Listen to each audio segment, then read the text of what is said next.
President Trump's meeting with the King of Jordan comes at a fragile moment for the Middle East. King Abdullah told the president he believes there is a real opportunity to achieve peace in the region. At the same time, President Trump is threatening that, quote, all hell will break loose if Hamas does not release all the hostages in Gaza by Saturday. Like Egypt, Jordan shares a border with Israel. Both countries have flatly rejected President Trump's proposal to resettle Palestinians from Gaza. Brian Katulis joins us now. He's a senior fellow for U.S. foreign policy at the Middle East Institute. Brian Katulis joins us now. He's a senior fellow for U.S. foreign policy at the Middle East Institute. Thank you for being here, Brian. Let's take a step back. Can you give us some background on the strategic relationship between the U.S. and Jordan and the role Jordan plays in pursuing long-lasting peace in the region? Well, Jordan's been a crucial partner for decades with the United States, working on counterterrorism efforts against al-Qaeda, and then more recently with ISIS. Last year, if you remember, when Iran attacked Israel, Jordan was a key part of our alliance that actually helped thwart that attack. So they're a longstanding partner, and they have called for a two-state solution, which would include the creation of a Palestinian state for years. That's not what President Trump is proposing in some of his most recent statements. He's proposing something different. But King Abdullah today doubled down on that, and he did that with the backing of all of the Arab countries, Egypt, Saudi Arabia, and others. So in this sense, Trump himself has isolated himself in the Middle East.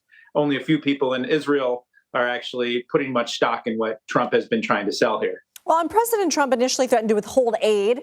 He then walked that back. The king is now offering to accept 2,000 Palestinian children with health problems. I mean, what do you make of sort of the one day we're withholding aid, one day he says we think we can work things out, and how are we supposed to frame that when things are already so fragile in the area?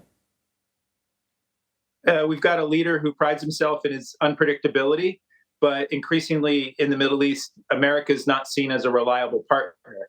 When Trump makes statements, whether it's with partners like Jordan or with neighbors like Canada, and makes sort of threats and imposes threats or then walks back from them, it doesn't build trust or confidence.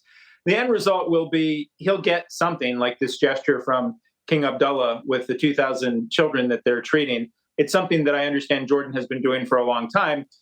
President Trump himself probably didn't know the details of a lot of this stuff, so he was impressed, or he looked to be impressed by King Abdullah's statement there.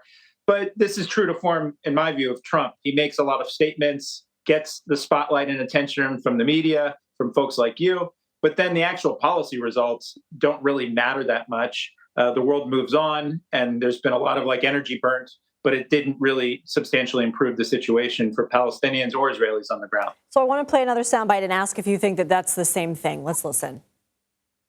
If all of the hostages aren't returned by Saturday at 12 o'clock, I would say cancel it and all bets are off, and let hell break out. All of them, not in drips and drabs, not 2 and 1 and 3 and 4 and 2. So is this another example, in your opinion, of the president talking tough, but do you think that there will be any policy to come or follow through? It seems like it. Yeah, it seems like he blusters again here. If the thing that worries me about this one is that there are hostages, and including American hostages.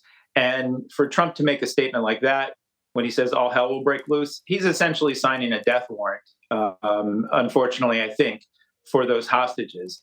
The real responsible thing to do would be to say, look, I've sent my team, which he has, to try to negotiate an extension of this ceasefire to get more hostages home, to get more aid to Palestinians in there. But instead, he does these. And if you remember in his first term, he talked about fire and fury with North Korea. And then a year or two later, he's sitting down with the North Korean leader. And again, he got zero results from that. So we often, I think, in our political culture and media culture here, pay attention to a lot of the nonsense that he says. And for sure, Trump is doing a lot of things, most of it bad, some of it good. But he essentially is probably not going to get the results that he hopes for in making a statement like this. Interesting perspective. Brian Katulis, thank you.